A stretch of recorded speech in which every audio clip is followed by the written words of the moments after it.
海疆有我，敬祖国和人民国军。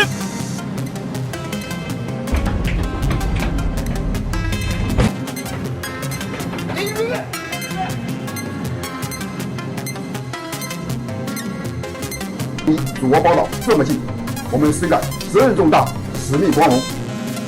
只要一声令下，我们一定不辱使命，不负重托。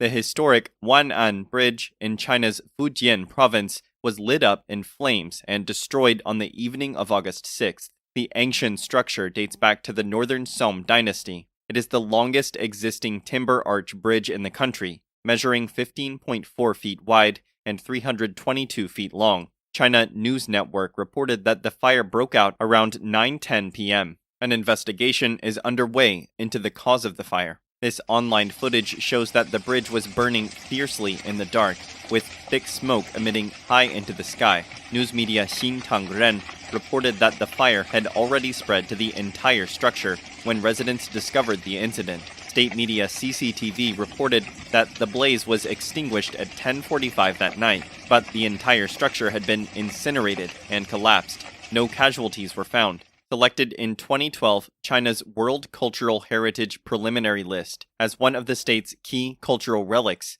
the bridge has been destroyed and rebuilt several times over the centuries. It was destroyed by fire in the 47th year of Emperor Kangxi of the Qing dynasty and rebuilt in the 7th year of Qianlong, 1742. In China, bridges are culturally tied to religion. According to China Daily, it has become a saying that where there is a bridge, there is a temple.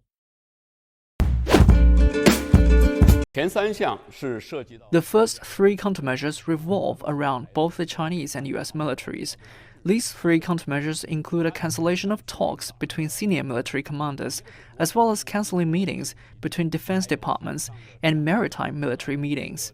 As of late, the US has been undermining the cooperative atmosphere between the Chinese and US armed forces, particularly when the US military provided Pelosi with a US Air Force jet and maritime protection, which seriously hurt the feelings of the Chinese people, and also seriously damaged the good atmosphere between China-US military exchanges. So I think currently the mechanism in place between both the Chinese and American armed forces is losing its effectiveness. So bringing in these three countermeasures sends a clear signal to the US that they can't demand vigorous cooperation with China in the many areas it requires, whilst constantly damaging China's national sovereignty. These provocative actions are a significant escalation. We've seen how Beijing has attempted to change the status quo on Taiwan for some time. For example, more than doubling the number of aircraft flown over the center line that separates China and Taiwan over the past 2 years, pursuing economic coercion, political interference, and cyber attacks against Taiwan. Now, they've taken dangerous acts to a new level. 布林肯表示，美国和台湾都已经反复重申，不会主动挑起危机，是中共选择了过度反应。The fact is, the speaker's visit was peaceful.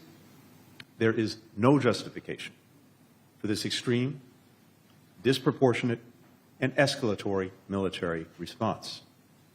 在中共的实弹演习中，有5枚导弹落入了日本专属经济区，引发日本朝野一片怒斥。对于中共威胁盟国安全的行为，布林肯同样明确表态。We'll take further steps to demonstrate our commitment to the security of our allies in the region, including Japan. The United States will not be provoked. We'll continue to do what we've done for a long time. We'll support cross-strait peace and stability and a free and open Indo-Pacific.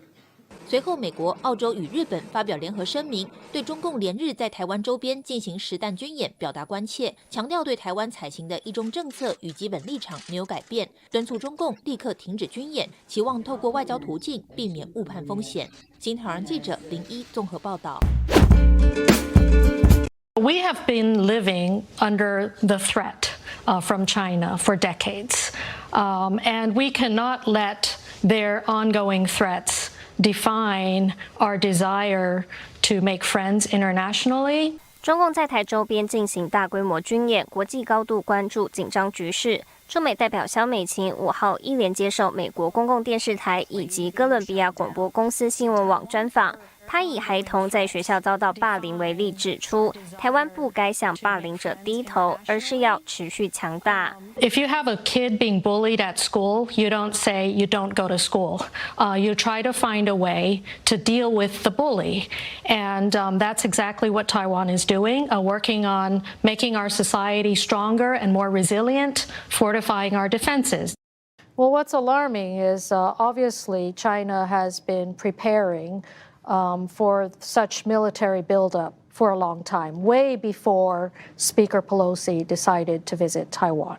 萧美琴在美国公共电视台专访中则示警，中共显然在佩洛西访台之前就为军事集结准备已久。不过，中共升高局势的做法既不合理，也没有必要。台湾将会持续自卫，降低风险，同时不牺牲自由。Are we worried and concerned? Yes, and that is why we are also committed to investing in our own self-defenses. But I have to make clear that we don't want war. We want peace. We will do anything we can to de-escalate, but we will not surrender our freedom.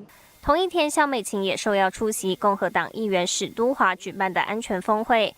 会上，他喊话，中共的经济胁迫、实弹演习等破坏稳定的威胁行为，都不会让中共变得更具吸引力，并期望美国持续发挥领导作用，向中共表明，任何人都不会容忍使用武力，以及台海和平稳定符合所有人的利益，包括中国在内。新唐亚太电视林家伟、唐杰安整理报道。Our Army's long-range firing system can range from tens to hundreds of kilometers and can cover the entire island of Taiwan, which means that we can hit whenever we want, however we want, and wherever we want. The long-range firing system also has very strong mobility, equipped with a highly mobile transport system. It can be launched and stopped at any time. It is also very strong and durable. We have designated 6 major areas from the exercise, all of which are strategic. For example, the first area is to the southeast of Pingtan Island and is in the center of the narrowest part of the Taiwan Strait. This means we are breaking the so-called Taiwan Strait median line, which we have never recognized. The second area is in the north, just off Geelong Port. This enables us to impose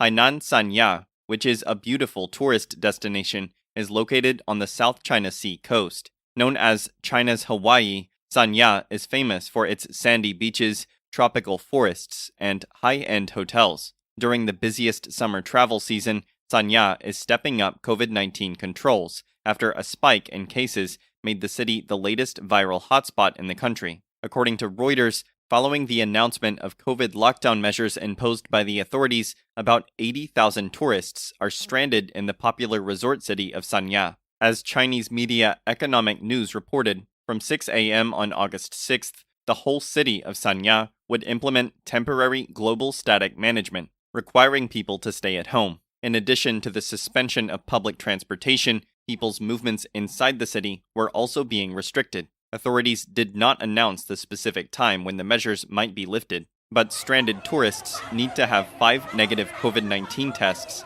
and stay for 7 days before leaving the city. Per CNN News, the deputy mayor, He Xigang, stated on Friday that there are about 80,000 tourists stranded in the city. According to the provincial government, all those currently staying in Sanya and visitors who have been there since July 23rd are not permitted to leave Hainan province after 6 p.m. local time on Saturday. Micah Hostetter, a business consultant based in Shanghai who experienced a months-long lockdown in Shanghai earlier this year, said, "We don't know how long we're going to be here. We hope it's not that long." Officials stated that the virus of this round of COVID flare-up in Sanya is the BA.5.1.3 Omicron subvariant, which is for the first time detected in mainland China. According to data provider Veriflight, on Saturday, over 80% of flights to and from Sanya were cancelled. Meanwhile, CCTV reported that all trains leaving Sanya were also suspended. A video posted on the internet shows that several people gathered at an airport in Sanya shouting,